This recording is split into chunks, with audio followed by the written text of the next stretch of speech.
Alam mo ba kung bakit mahirap gumawa ng power grid sa Pilipinas?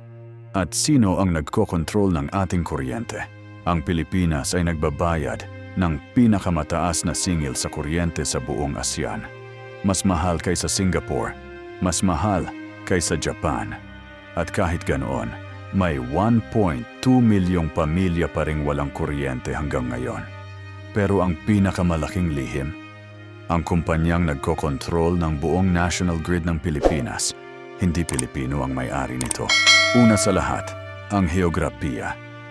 Ang Pilipinas ay 7,641 isla. Hindi isang lupain, kundi libu-libong piraso ng lupa na nakakalat sa dagat. Para maipadala ang kuryente mula sa isang isla papunta sa isa pa, kailangan ng mga submarine cable sa ilalim ng dagat. Napakamahal, napakahirap itayo, at madaling masira ng bagyo at lindol. Ihambing mo sa Vietnam, Thailand, at Indonesia, lahat sila ay konektadong lupain. Madali nilang ikinonekta ang kanilang mga power plants. Tayo, kailangan nating tumawid ng dagat para lang maipadala ang kuryente. Pangalawa, ang oligarko. Noong 2001, sa ilalim ng EPIRA Law, pinuwag ang monopolyo ng gobyerno sa kuryente.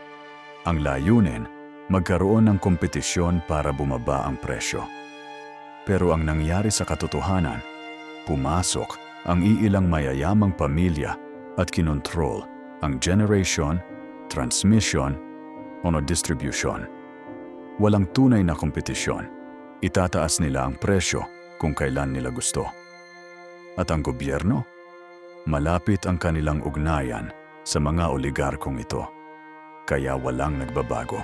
Pero narito ang pinakamalaking lihim. Ang NGCP, ang National Grid Corporation of the Philippines, ang tanging kumpanya na nagpapatakbo ng buong national grid ng Pilipinas. Wala nang iba. Iisa lang. At ang kumpanyang iyon, 40% pag-aari ng State Grid Corporation of China. Ang bansang may territorial dispute tayo sa West Philippine Sea. Ang bansang tinutulan ang ating Arbitral Tribunal ruling in 2016 sa Hague.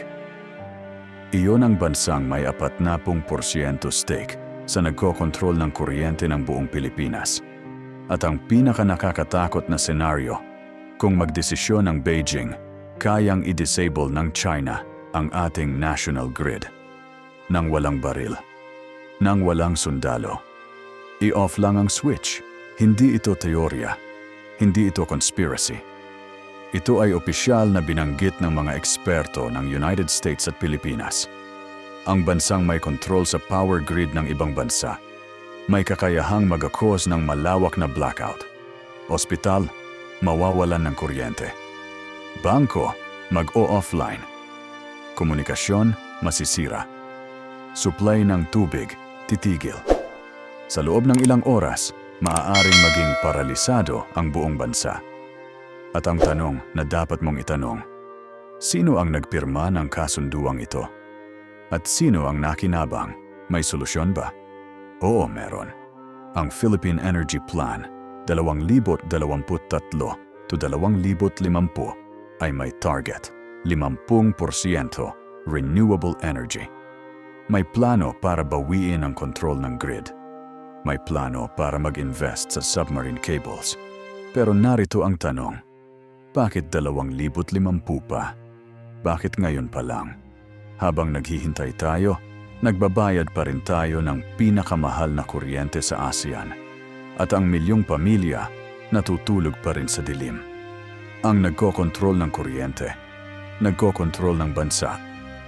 At sa Pilipinas ngayon, ang kontrol na iyon ay bahagyang nasa kamay ng dayuhan.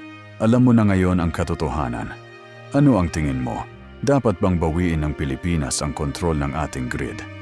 I-comment ang iyong sagot. Kung gusto mong malaman pa ang mga kwento ng ating kasaysayan, mag-follow, like, and share.